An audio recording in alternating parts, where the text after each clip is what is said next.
3 days of Ravens minicamp came and went. 3 days to learn, work, and get better. The time players put in during the offseason pays dividends when they get out on the field for real.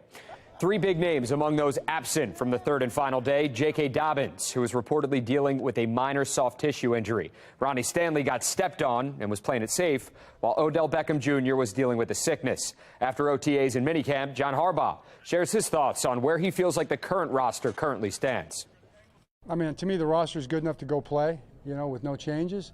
And it's never so good that it can't be improved, So if there's an opportunity, I'm sure that we'll, and because that's how Eric thinks, we'll make the most of it. The O's had one of their best offensive outings of the season on Tuesday against the Jays. Game 2, one of their worst, and that set up a rubber match in Game 3 with the series up for grabs.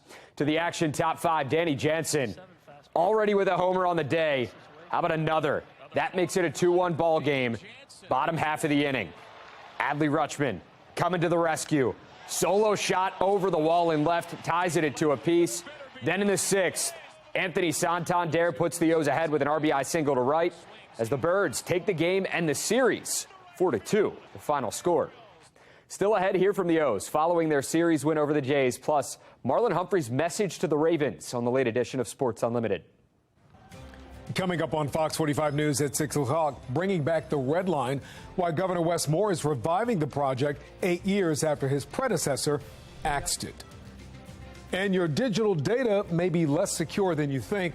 A report reveals a legal loophole when the government can use your personal information.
The Maryland NAACP pushing for better education for black students, the demands they're bringing to the state coming up. Governor Moore introducing a new plan to fight crime, why he says his predecessor is partly to blame for the surge in violence. And an accused killer stands trial 6 years after the murder of a Baltimore volunteer firefighter. A powerful message from the victim's mother as the pain is still fresh on her mind. Live from WBFF in Baltimore, this is Fox 45 News at 6. I'm hoping we can come up with solutions. Just talking about the problems, identifying them is not enough. We got to come up with solutions for on behalf of our kids. The Maryland NAACP calling a meeting today a historic moment. Good evening, I'm Maxine Stryker. The civil rights group is calling on public school leaders to improve what it calls the critical status of African American students, saying the current education of black children statewide is, quote, dreadful. Fox 45's Jeff Abel was at today's meeting and has the latest. Well, members of the NAACP say they simply could not wait on educators to improve the classrooms. So today they brought everyone to the table, but not everyone chose to participate. The frustration centers around hundreds of students who are underperforming. Everyone in city schools. But being awarded a degree without the basic skills.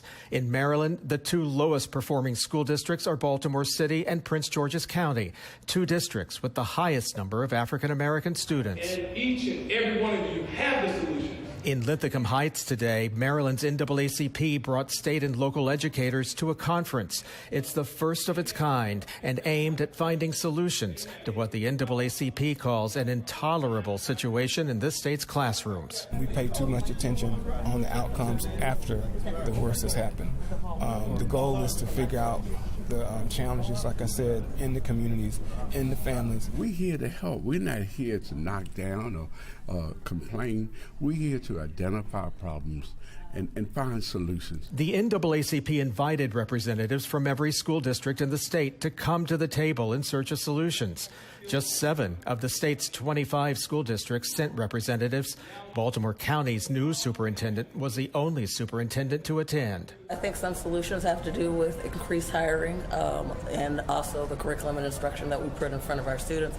I'm excited to go to the rest of the sessions and find out what else they have to offer. Can we just ask you why you're here or what you hope to learn? But the educator who oversees learning in this state seemed in no mood to talk about it. Dr. Sylvia Lawson is Maryland's deputy school superintendent. No comment? Why is that? The NAACP hopes to work with educators to find solutions, but warns other actions could be necessary. Why doesn't the state want to talk about any of this? We're in a lot of trouble. And it's leadership, lack of leadership. But we can do better. We got to do better. This conference will wrap up tomorrow. Then members of the NAACP will decide which move to make next. Jeff Abel, Fox 45 News. Well, the point of this conference, according to the Maryland NAACP, is to find solutions that will work immediately. The main issues discussed today centered on proficiencies, what students are and aren't learning, and student performance in math and reading. In Baltimore City, between 3rd and 8th grade, only 7% of students are proficient in math. In Prince George's County, it's only 10%. The NAACP argues that its students aren't receiving the education that they need, that they are more vulnerable to becoming part of the school-to-prison pipeline. Project Baltimore has been investigating issues surrounding state schools for years. For more on their investigation, including the NAACP's top 3 demands for its conference, you can head to foxbaltimore.com. Coming up tonight at 10, Project Baltimore's Chris Papps will be giving you a look at who was absent from today's meeting. Just days after an Annapolis mass shooting where 3 people were killed, Governor Wes Moore is rolling out a new crime reduction plan, saying his top priority is public safety.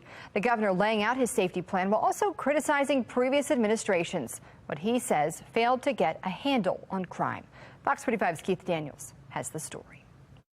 Well, we're in West Baltimore. The governor wrapping up an event here moments ago, but before coming to Baltimore, he was in Annapolis with his public safety plan. Now, the governor announcing his plan from Annapolis today. He calls his strategy a new approach to addressing the violence that's happening in communities across the state, including here in Baltimore City. Now, before outlining that plan, he was very critical of the previous administration led by Republican Governor Larry Hogan, saying the violence we're seeing now was triggered mainly by many of that administration's policies, criticisms without Moore being specific. Later, Governor Moore outlined how he intends to improve public safety. I'm data-driven, and this approach is backed by data, and it is built on 3 core pillars. Provide the resources and support that law enforcement needs, build stronger, more vibrant communities that leave no one behind, and coordinate across all aspects of government to make our state safer. This is how we will improve public safety in the state of Maryland. Well, historically, crime across the country revs up in the summer months, including here in Baltimore. With that in mind, when asked about how this plan will help deal with that, the governor simply said, this plan is not just thinking about the immediacy of a plan, not just thinking about summer, but rather how he attacks public safety as a whole. In West Baltimore, Keith Daniels, Fox 45 News. Despite the governor's commitment to public safety, members of his party shot down several proposals that would have created more tough-on-crime policy statewide. Among the bills that were blocked were the Violent Firearms Offenders Act, SB 564, and the Repeat Violent Offenders Act. If passed, the bills would have made the use of a gun during a violent crime a felony, made the theft of a handgun a felony, and increased fines and jail time for gun crimes. Also today, Governor Moore announcing he's reintroducing the Red Line Plan, a massive project to connect the east-west corridor through Baltimore, with the cost so far not being revealed. The Red Line was a consistent campaign promise as Moore ran for governor. He calls it a cornerstone of his plan to leave no one behind, providing easier urban access for Baltimore's surrounding communities. This city has hundreds of thousands of jobs, but people cannot access them easily. They understood that we have some of the best colleges and hospitals, museums and theaters in the world, and they're all difficult to get to. They understood that our economy is stable but not dynamic, and that our GDP has been falling behind cities like Washington and Philadelphia and Boston for years. Well, Moore hoping to get that project up and running as soon as possible, but it could take years. His announcement comes 8 years after former Governor Larry Hogan killed the project in 2015, which at the time was slated for just under $3 billion. The federal government had committed to covering almost $1 billion. We're following breaking news right now out of Baltimore County. An arrest is made following the shooting in Woodlawn on June 1st. Baltimore County Police have arrested 27-year-old D'Angelo Fulton in connection with the shooting death of Frank Eubanks Jr. Eubanks was killed along Security Boulevard near the City View Bar and Grill. Fulton now faces first-degree murder charges and is being held without bond at the Baltimore County Detention Center. Maxine? Thank you, Kai. Trending now for the first time, we're seeing video of that assault outside of a Baltimore Planned Parenthood, and we want to warn you, some may find it disturbing. Police say on May 26th, around 10:30 in the morning, a man approached two anti-abortion protesters outside the facility along North Howard Street. After a short argument, the man tackled one of the protesters, then punched and kicked the second. Anyone with information on the attack or anyone who recognizes this suspect is asked to contact Baltimore Police. Anne Arundel County Police tonight are investigating a crash that killed a child shortly before his second birthday. Police say around 5:30 last night they received reports of a crash near the Laurel Park racetrack. Officers say a 37-year-old woman was stopped in her car in a parking lot and was speaking to a passenger who had just hopped out. Nobody saw the little boy step in front of the parked car, and he was hit when it started to move. At this point, no charges to report. Testimony is beginning in the murder trial of a man accused of killing a Baltimore City volunteer firefighter in 2017. 31-year-old John Hickey was found dead inside his home in the Upper Fells Point neighborhood. Days later, Daniel Green was arrested and charged with his murder. Investigators say the link between the two men was a woman named Jennifer McKay, who was Green's ex-girlfriend. She was able to identify Green as the suspect captured on surveillance video leaving Hickey's home when he was murdered. Hickey's mother spoke with Fox 45 outside the courtroom. This is like reliving everything over again. And I'm just glad we have this done now so I can get back with my life again. I know I miss him so much. And he was the best person I've ever had. Clinging tightly to his high school ring. I carry him with me everywhere I go. Green was offered a plea deal but declined. The trial is set to resume tomorrow morning. Your data is collected every day, but how much of it should the government be able to access? I'm Atrell Nashar with what a newly declassified report reveals about your privacy online. And overnight tonight, clouds begin to increase as our next weather maker approaches. Temperatures falling down into the 60s. I'll let you know when we could have the risk of a weather alert around here. That's coming up in my Weather Authority forecast.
A new survey shows top United States CEOs are concerned that AI could pose an existential threat very soon. More than 100 CEOs were surveyed earlier this week, including the heads of Walmart, Coca-Cola, and Zoom. 34% believe that artificial intelligence has the potential to destroy humanity in 10 years. 58% say they're not worried about AI at all. And it comes just weeks after dozens of AI industry leaders signed a statement warning of an extinction risk from AI. A recently declassified government report is shedding light on how the intelligence community obtains and uses Americans' data and how loosely regulated those practices really are. National correspondent Atra Al-Nashar joins us live from Washington with more on this. Atra? Hey, good evening, Maxine. Well, when someone uses their smartphone to use social media or buy something online, they're probably aware that their data is being collected and then sold to other companies to do things like target the ads you see. But what many may not realize is because of legal loopholes, the government can access it too. A new frontier of digital data collection raising serious ethical questions within the U.S. government. Commercially available information, things like location tracking, purchase history, web browsing, is collected by data brokers and available to the public for purchase. Because anyone can buy it, the government does not have strict rules for how it can use it too, as detailed in this advisory group report to the Office of the Director of National Intelligence in January of last year, just published this week. The report says without proper controls, CAI can be misused to cause substantial harm, embarrassment, and inconvenience to U.S. persons. The military has purchased, for example, geolocation data gathered from Muslim prayer sites and dating apps in order to track users. One question the report raises, at what point does the collection and use of this information, like constant location tracking, breach a person's Fourth Amendment right, protecting them from unreasonable search and seizure? If the government is trying to investigate you or investigate a crime, they generally have to go get a warrant and be put through the normal due process. But this ability to purchase data from data brokers is essentially a big workaround. Bipartisan legislation has been introduced in Congress to block data brokers from selling data to the government without court oversight. Being successful and ensuring that there's accountability aren't mutually exclusive. The bills have been stalled for more than a year. The intelligence community argues it would be at a disadvantage to foreign adversaries if it can't access this data. For instance, the Department of Homeland Security has used it to identify foreign researchers studying in the U.S. who had previously unknown links to their home country's military. So the advisory group that put this report together for the intelligence community is now urging them to start cataloging the data that it buys and also create new guidelines for how it's acquired and how it can better protect privacy and civil liberties, Maxine. And Atra, there's plenty of concerns about the U.S. government buying this data, but what about foreign governments? Right. Anyone can purchase this, meaning other countries can also purchase it, including adversaries and competitors like China, like Russia.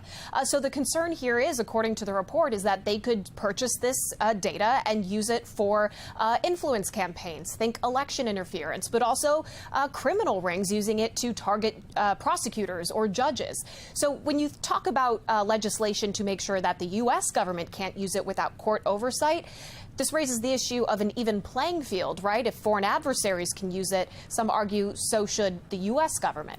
Yeah, really an issue everyone should be concerned about. Thanks for joining us tonight, Atra. Thanks. All right, taking a look at the Fox Triplecast this evening. The Mile 1 Task Cam and the Toyota Ishida Harbor Sky Cam looking pretty good. We've actually got a very pleasant evening for maybe doing some grilling or a little dip in the pool after work. But you take a look at the HD radar, and there is our next weather maker moving through Detroit and northern Indiana. It's coming closer, and by tomorrow, yes, we're going to see some problems potentially out of this. Take a look. There are some severe thunderstorm warnings out of this all the way back to Detroit, Toledo, Fort Wayne, Indiana. You're getting some thunderstorms there with some warnings. This is going to be our problem between noon and 6 p.m. tomorrow afternoon, tomorrow evening. Marginal level 1 of 5 risk of severe weather. So we aren't going to put ourselves here under a weather alert at this point, since the slight risk, that's what would give us the alert. goes from basically Annapolis eastbound onto the eastern shore. But some impactful weather for sure during the midday and afternoon with maybe a brief downpour. Could see some gusty, damaging winds in spots and also some hail. That would be the biggest threat, I think. And also some help for the drought. Now, the moderate drought continues to expand across pretty much the entire area except the extreme southeastern, lower eastern shore and the lower Delmarva. We need some rain around here. We're running 9 inches shy of average on the year thus far, and that's 6 months worth of rain that were 9 inches below average. So again, we need some, and we'll get at least a little tomorrow. 82 and sun now, humidity bone dry, beautiful look there on the Mile 1 Townsend Camp. Temperatures all across the board. Upper 70s to lower 80s, had a high of 84 today here in Baltimore. We're at 82 right now. 84 Baltimore, 82 for a high at Westminster. Temperatures in the 70s today at Annapolis and along the eastern shore, generally right around the 80-degree mark. Even Cumberland, pretty nice as you head west on 70 and 68. Temperatures in the mid to upper 70s there. Dry skies and sunshine to accompany all that. Even tonight's going to be pretty quiet, but there's that next weather maker for tomorrow. Most of the rain and storms down across the Gulf Coast, and that's probably where most of it stays. But do notice as we head into the overnight hours and early tomorrow morning, 5 to 8 a.m., there could be, again, some increase in clouds and then some spot showers arrive. Showers and storms potentially by noontime west of the city here in Baltimore at about 2:15, going to the eastern shore later in the afternoon. And then another round to kind of end everything about 8, 9 o'clock. How much rain you're going to see? Well, maybe a tenth, 2/10, 3/10 of an inch of rain. The biggest amount's just shy of an inch out toward Frederick. I'll let you know if there are any more rain chances through Father's Day weekend in my exclusive 10-day forecast. Weather Window, presented by the National Weather Desk. Wow. Arkansas was rocked by hail during Wednesday's severe weather. In some places, there are reports it was softball size. That's really big, and there was a lot of it. The storms that passed through Alabama produced impressive mammatus clouds, which are associated with severe thunderstorms. And Minnesota's air quality this week is the worst in state history, thanks to smoke from those Canadian wildfires. For more content like this, follow the National Weather Desk on TikTok.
Well, if bugs make you feel sick, you may want to turn away. Towns in western Utah and Nevada dealing with a nasty Mormon cricket infestation.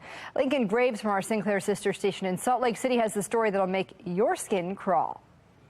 Some places in Elko are worse than others, and these insects travel. So what's bad today may not be as bad tomorrow. Right now, we're in front of one house covered with Mormon crickets. Residents around town say they've been dealing with these for weeks, and they are tired of it.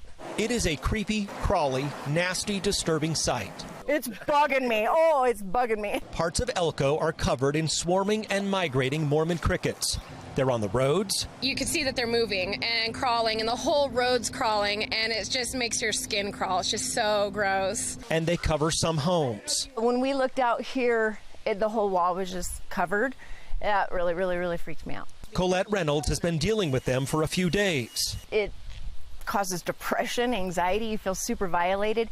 When you're inside the house, it sounds like it's raining, because they just randomly let go of wherever they're hanging onto and drop. These swarms happen a lot, but they get noticed in a populated area, according to Jeff Knight, the Nevada state entomologist. We've moved more and more into the native habitat where these crickets normally occur. He says it's not entirely known why they swarm and migrate, and there are limited options for people to keep